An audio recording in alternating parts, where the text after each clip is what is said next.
Bonsoir, bienvenue dans la vidéo du dimanche. Aujourd'hui, nous allons parler d'un phénomène, le phénomène MeToo, qui touche aussi non seulement le milieu politique, culturel, mais aussi le milieu viticole. J'ai découvert un article sur le site Vitisphère qui parle de ce sujet et je vais lire simplement l'article qu'il y a et vous le rapporter. Donc, si vous voulez vous référer, il n'y a pas de souci, je mettrai ça en référence.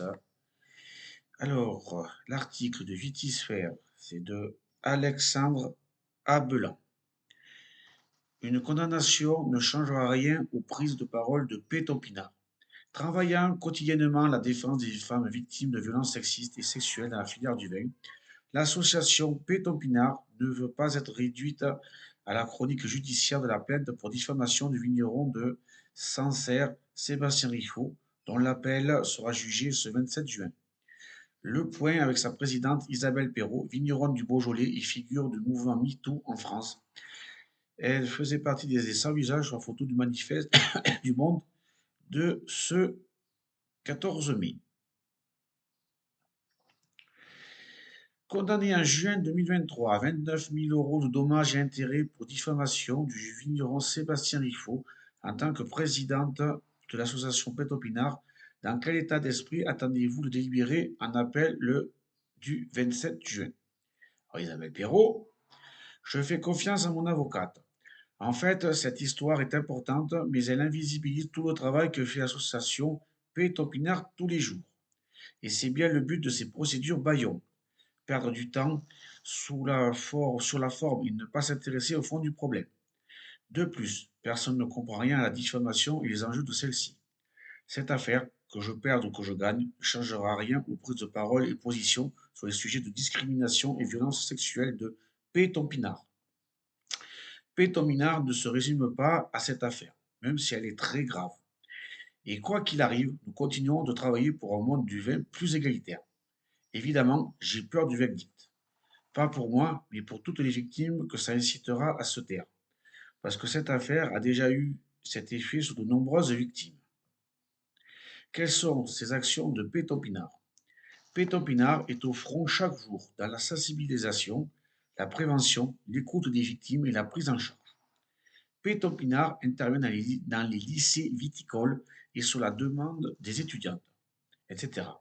Eva Robineau et moi-même travaillons sur un gros projet au niveau européen avec un groupe de femmes italiennes sur les violences sexuelles dans le monde du vin et un observatoire mondial sur les violences sexuelles et sexistes. VSS est à l'étude et une vingtaine de bénévoles de l'association travaillent sur les dossiers comme un site internet, une charte de bonne tenue sur les salons, etc.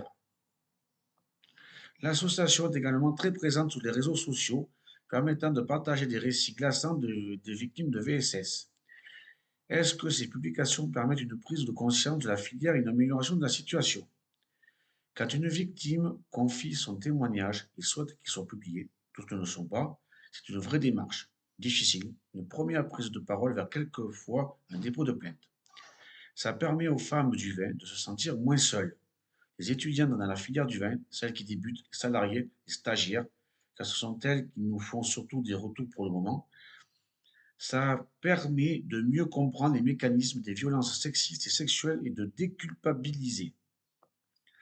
Tout est fait pour que les victimes ne se taisent et se sentent responsables des violences qu'elles subissent. Le seul responsable, c'est celui qui agresse.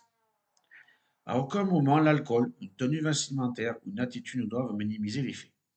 On peut dire qu'il y a une amélioration dans la sensibilisation, mais le travail est énorme parce que trop de gens ne se sentent pas concernés et ne voient pas le problème, souvent parce qu'ils en font partie.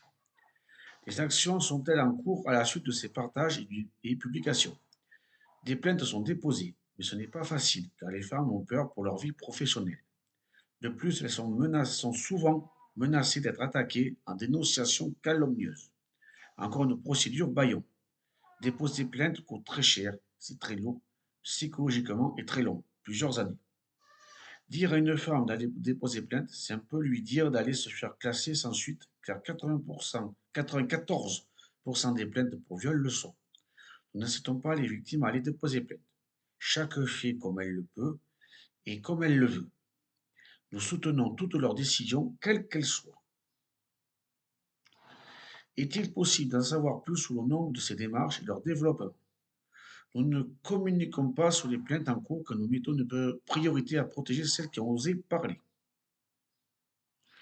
Ensuite, petit encart, deux témoignages recueillis par Péton Pinard. Pour les témoignages publiés par Péton Pénard, Isabelle Perrault en relève deux. Une élève de BTS, j'ai commencé à travailler depuis 6 mois pour un vigneron et pour ma deuxième année de BTS. Dès le début, il n'a eu de cesse de me rabaisser dès qu'il y avait d'autres hommes me donnant à faire que des tâches de ménage. 6 mois. Je n'ai fait aucune journée dans la vigne, ni même en cave. Je l'ai écouté pendant des heures me raconter sa vie, se plaindre et boire de l'alcool. Le tout me sollicitant maintes fois pour que je boive aussi. Aujourd'hui, il a été plus loin. Il a été violent physiquement et m'a hurlé dessus. Je me suis levé et je suis parti. Je suis venu en France pour apprendre comment faire du vin naturel. C'est un vigneron qui m'avait invité et convaincu de venir apprendre chez lui. Durant mon séjour, j'ai été très vite mal à l'aise et rapidement victime d'agressions sexuelles et de harcèlement de sa part. J'étais terrifié la nuit à l'idée qu'il puisse pénétrer dans ma chambre. J'ai passé des nuits entières sans dormir, ce qui m'a rendu malade. Un jour, j'ai pris la fuite avec mon sac à dos en courant pour fuir cet endroit et trouver un refuge. Aujourd'hui, j'ai déposé plainte contre ce vigneron, accompagné d'une amie, et je souhaite retourner dans mon pays. Voilà pour ce documentaire, cet article que j'ai pu trouver. Le phénomène MeToo touche tous les domaines, et même le milieu viticole, que je traite de temps en temps dans certaines vidéos. Je ne pensais pas que ça arrive. C'est pas peu connu et ça transperce peu dans les médias. Donc voilà, juste un sujet supplémentaire actuel et un phénomène de société qui touche visiblement tout le monde, et pas que le milieu de la politique, de la culture, du cinéma français, mais aussi le milieu du vin. Voilà, alors n'oubliez pas de mettre un pouce j'aime et un commentaire si vous en avez. Voilà, bonsoir, et à dans 15 jours, je ne serai pas là la semaine prochaine. Au revoir!